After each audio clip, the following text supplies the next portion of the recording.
வணக்கம். நீங்கள் இணைந்திருப்பது சமூகத்தின் மதிய நேர பிரதான செய்திகளோடு இணைந்து கொள்ளும் நான் டாரின் புஷ்பராஜா. விரிவான செய்திகளுக்குள் செல்வதற்கு முன்னதாக முதலில் தலைப்புச் செய்திகள். பொன்சேகாவை இராணுவ தளபதியாக நியமித்தமைக்காகவே மஹிந்தவை தூக்கிலிட வேண்டும், விமல் அதிரடி கருத்து. உதய கம்மன்பில லஞ்ச ஆணைக்குழுவில் ஆஜர். மன்னாரில் காற்றாலை நிர்மாண பணிகளை தொடர்ந்தும் கலந்துரையாடல். 35,000 எட்டும் சிறைச்சாலை கைதிகளின் எண்ணிக்கை, நீதி அமைச்சு அறிவிப்பு. ஐநாவின் புதிய தீர்மானம், அனுர அரசு இன்று விசேட அறிக்கை. ஒரே இரவில் 5 இந்திய படகுகளுடன் 47 தமிழக மீனவர்கள் கைது, இலங்கை கடற்படை அதிரடி. நீச்சல் பயிற்சியின் போது நடந்த விபரீதம், 5 வயது சிறுவன் உயிரிழப்பு. சாதாரண தர பரீட்சையின் மீள் மதிப்பீட்டு பெறுபவர்கள் வெளியீடு. ராமர் பாலத்தை கண்டு ரசிப்பதற்காக தலைமன்னாரில் இருந்து சுற்றுலா படகு சேவை.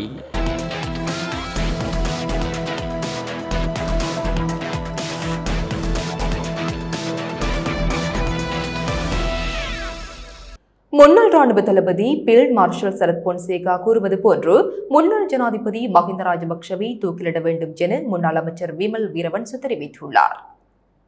கொழும்பில் நடைபெற்ற செய்தியாளர் சந்திப்பில் அவர் இதனை குறிப்பிட்டுள்ளார். முன்னாள் ராணுவ தளபதி சரத் பொன்சேகா மஹிந்தவை தூக்கிலிட வேண்டும் என அண்மையில் கருத்து வெளியிட்டிருந்தார். இந்த கருத்து தொடர்பில் ஊடகங்களிடம் விமல் வீரவன்ச மேலும் கருத்து தெரிவிக்கையில், சரத் பொன்சேகா போன்ற ஓர் மோசமான நபரை ஓய்வு பெற்றுக் கொள்வதற்கு 10 நாட்களுக்கு முன்னர் ராணுவ தளபதியாக நியமித்தமைக்காகவே மஹிந்தவை தூக்கிலிட வேண்டும் என அவர் குறிப்பிட்டுள்ளார். இவ்வாறான மோசமான ஓர் நபருடன் இணைந்து யுத்த வழிநடத்தியமை தொடர்பில் மஹிந்தவிற்கு தண்டனை விதிக்கப்பட வேண்டியது அவசியம் என தெரிவித்துள்ளார். பிவித்துறைகள ஒருமையவின் தலைவரும் முன்னாள் பாராளுமன்ற உறுப்பினருமான உதய கம்மன்பில லஞ்சம் அல்லது ஊழல் குற்றச்சாட்டுகளை விசாரிக்கும் ஆணைக்குழுவில் ஆஜராகியுள்ளார். 323 கொள்கலன்கள் தொடர்பாக முன்னெடுக்கப்படும் விசாரணைகள் தொடர்பாக வாக்குமூலம் ஒன்றை வழங்க அவர் இன்று காலை ஆஜரானதாக தெரிவிக்கப்படுகிறது.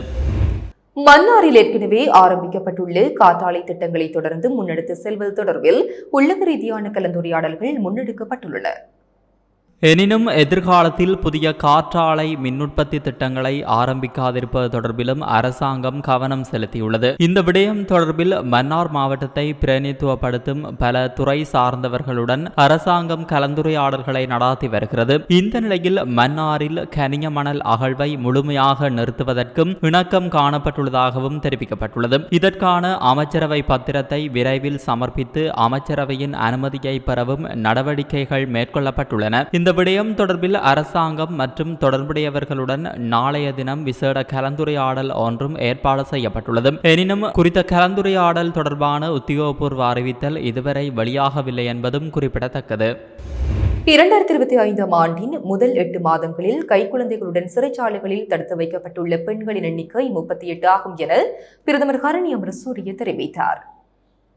நாடாளுமன்றத்தில் உரையாற்றிய போதே அவர் இவ்வாறு தெரிவித்தார். சிறைச்சாலையில் தடுத்து வைக்கப்பட்டுள்ள பெண்களுடன் 38 கைக்குழந்தைகள் சிறையில் இருப்பதாக கூறினார். அதில் 15 ஆண் குழந்தைகளும் 23 பெண் குழந்தைகளும் அடங்குவதாக அவர் தெரிவித்தார். தாய்மார்களுடன் சிறைச்சாலையில் உள்ள 5 வயதிற்குட்பட்ட குழந்தைகளை பராமரிப்பதற்காக சிறைச்சாலை பெண்கள் பிரிவுகளில் குழந்தை பராமரிப்பு மையங்கள் நிறுவப்பட்டுள்ளன என்றும் சுட்டிக்காட்டினார். இந்த குழந்தை பராமரிப்பு மையங்கள் ஏனைய கைதிகளிடமிருந்து தனித்தனியாக அமைந்துள்ளதாகவும் அங்கு குழந்தைகள் தங்கள் தாய்மார்களுடன் நேரத்தை செலவிட வாய்ப்புள்ளதாகவும் அவர் தெரிவித்தார். கைதிகளுக்கு வழங்கப்படும் தினசரி உணவு பங்கீட்டுடன் குழந்தைகளுக்கு பால்மா மற்றும் தினசரி உணவுப் பொருட்கள் வழங்கப்படுகின்றன. இதற்கிடையில் 2025 ஜனவரி முதல் ஆகஸ்ட் 31 வரை சிறையில் அடைக்கப்பட்டுள்ள பெண் கைதிகளின் எண்ணிக்கை 425 ஆகும் என பிரதமர் தெரிவித்தார்.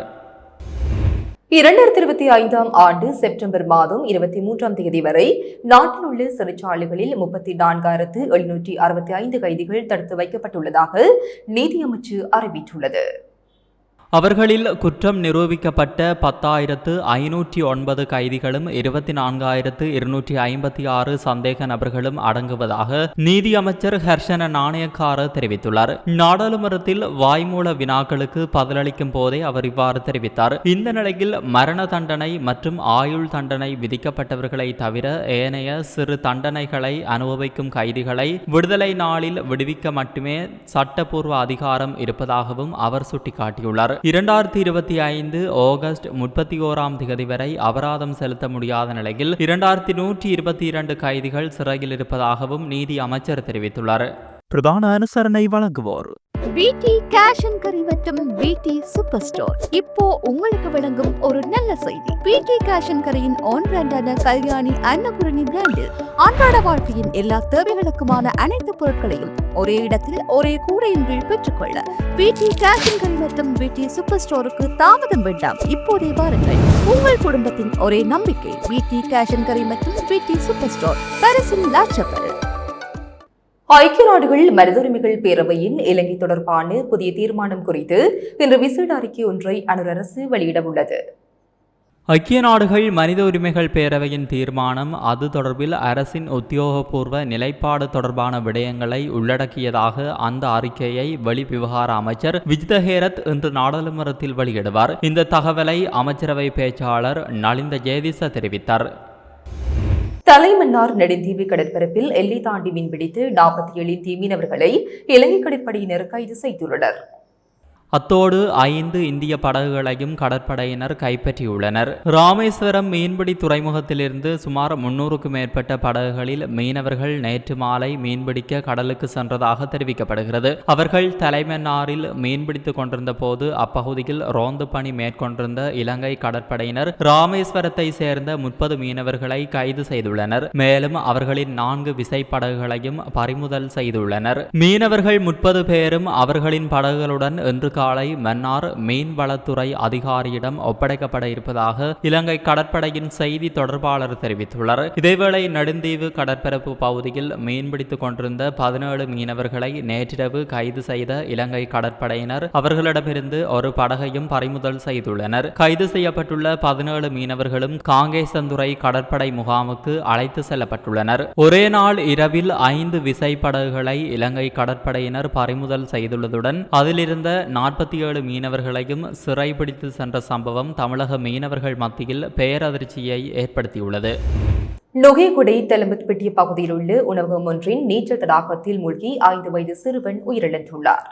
இந்த சம்பவம் நேற்று மாலை நடந்ததாக மிரிகான போலீசார் தெரிவித்தனர். நுகேகொடை தெலமத்பிட்டிய பகுதியை சேர்ந்த 5 வயது சிறுவனே இவ்வாறு உயிரிழந்துள்ளார். ஆரம்ப பாடசாலை ஆசிரியர்கள் மற்றும் மாணவர்கள் குழுவுடன் நீச்சல் பயிற்சியாளரின் உதவியுடன் பயிற்சியில் ஈடுபட்டிருந்த போது இந்த சிறுவன் நீரில் மூழ்கியுள்ளார். இதன்போது சிறுவன் உடனடியாக களுவோவில வைத்தியசாலையில் அனுமதிக்கப்பட்டார். எனினும் சிகிச்சை பலனின்றி உயிரிழந்துள்ளார். உயிரிழந்த சிறுவனின் உடல் மேலதிக பரிசோதனைகளுக்காக களுவோவில போதனா வைத்திய சாலையின் பிரேத அறையில் வைக்கப்பட்டுள்ளது. மிரிகான போலீசார் இது தொடர்பான மேலதிக விசாரணைகளை மேற்கொண்டு வருகின்றனர். 2024ஆம் ஆண்டு காபோது சாதாரண தர பரீட்சையின் மீள் மதிப்பீட்டு பெறுபேறுகள் வெளியிடப்பட்டுள்ளன. அதன்படி மீள் மதிப்பீட்டு பெறுபேறுகளை பரீட்சை திணைக்களத்தின் அதிகாரப்பூர்வ வலைத்தளங்களான www.donors.lk அல்லது www.results.exam.gov.lk மூலம் பார்வையிடலாம் என்று பரீட்சை திணைக்களம் அறிவித்துள்ளது. இதேவேளை 2025ஆம் ஆண்டுக்கான காபோது சாதாரண தர பரீட்சைக்கான விண்ணப்பங்களை சமர்ப்பிக்கும் இறுதி தினம் இன்று நள்ளிரவுடன் நிறைவடைவதாக பரீட்சை திணைக்களம் தெரிவித்துள்ளது. நாட்டின் மக்கள் தொகையில் 10% பல்வேறு மனநோய்களால் பாதிக்கப்பட்டுள்ளதாக சுகாதார அமைச்சகம் தெரிவித்துள்ளது. மக்கள் தொகையில் 2% கடுமையான மனநோய்களால் பாதிக்கப்பட்டுள்ளதாக சுகாதார சேவைகள் பணிப்பாளர் நாயகம் வைத்தியர் அசேல குணவர்த்தன தெரிவித்துள்ளார். உலக மனநல தினத்தை முன்னிட்டு நேற்று நடைபெற்ற தேசிய நிகழ்வில் பங்கேற்று உரையாற்றிய போதே அவர் இதனை குறிப்பிட்டுள்ளார். இந்த நிலைமை தற்கொலையிலும் பெரும் தாக்கத்தை ஏற்படுத்தியுள்ளதாக தெரிவித்தார். தலைமன்னார் கிராமத்திலிருந்து தீடை பகுதியில் டிராமர் பாலம் வரை சுற்றுலா பயணிகள் பார்வையிடுவதற்கான படகு சேவையை ஆரம்பிப்பதற்கு தீர்மானிக்கப்பட்டுள்ளது. மன்னார் பிரதேச செயலக பிரிவில் உள்ள தலைமன்னார் ஊர்மணி கிராமத்தில் கடற்கரை பூங்கா மன்னார் பிரதேச சபையின் பராமரிப்பில் நீண்டகாலமாக கண்காணிக்கப்பட்டு வருகிறது. வடமாகாணத்தின் நிதி உதவியுடன் அமைக்கப்பட்ட கடற்கரை பூங்கா மன்னார் பிரதேச சபையிடம் கையளிக்கப்பட்டு குறித்த இடத்தை மன்னார் பிரதேச சபையின் கண்காணிப்பிலேயே இதுவரை காலமும் இருந்து வந்தது. 2015ஆம் ஆண்டு குறித்த கடற்கரை பூங்கா பகுதி வன ஜீவராசிகள் திணைக்களத்திற்கு உட்பட்ட பகுதியாக கொண்டுவரப்பட்டது. இதற்கு அப்பகுதி மக்கள் ஏற்கனவே எதிர்ப்பையும் தெரிவித்திருந்ததாக தெரிய வருகிறது. இந்த நிலையில் அதிகளவு சுற்றுலா பயணிகள் டிராமர் பாலத்தை பார்க்க வரும் சந்தர்ப்பத்தில் படகு சேவை ஒன்றை முன்னெடுக்க மன்னார் பகுதியின் மக்கள் கோரிக்கை முன்வைத்ததுடன் அரசு மட்ட தரப்பிலும் குறித்த கோரிக்கை பிரதேச மற்றும் மாவட்ட அபிவிருத்தி குழு கூட்டங்களில் கலந்துரையாடப்பட்டு சுற்றுலா பயணிகளுக்கு படகு சேவை மேற்கொள்ள முடிவுகள் முன்னெடுக்கப்பட்டது. இதற்கான அனுமதி பெறப்பட்டு படகு சேவை முன்னெடுக்கப்பட உள்ளது. இந்த நிலையில் படகு சேவை கட்டண வசூலிப்பை வன ஜீவராசிகள் திணைக்களம் முன்னெடுக்க உள்ளது. குறித்த நடவடிக்கை தொடர்பாக மன்னார் பிரதேச சபை தவிசாளர் உட்பட உறுப்பினர்களுடன் வன ஜீவராசிகள் திணைக்கள அதிகாரிகள்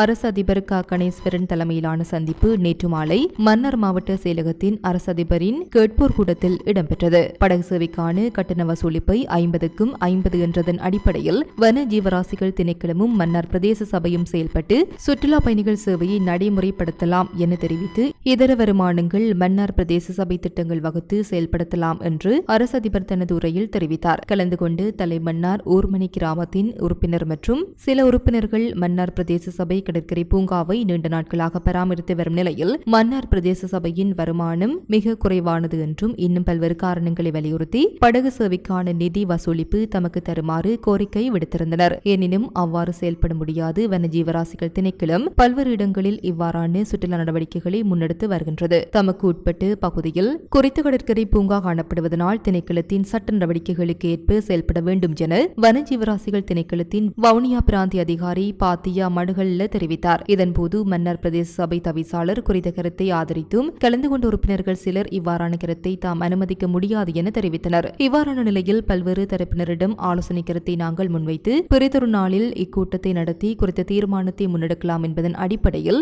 மன்னார் அரசு அதிபர் கூட்டத்தை நிறைவு செய்தார். கிழக்கில் வரலாற்று பிரசித்தி பெற்று பாண்டிருப்பு திரௌபதி அம்மன் ஆலய வருடாந்த உற்சவத்தில் பாண்டவர்கள் திரௌபதி கிருஷ்ணர் தேவாதிகள் சகிதம் வனவாசம் செல்லும் நிகழ்வு நேற்றிரவு நடைபெற்றது.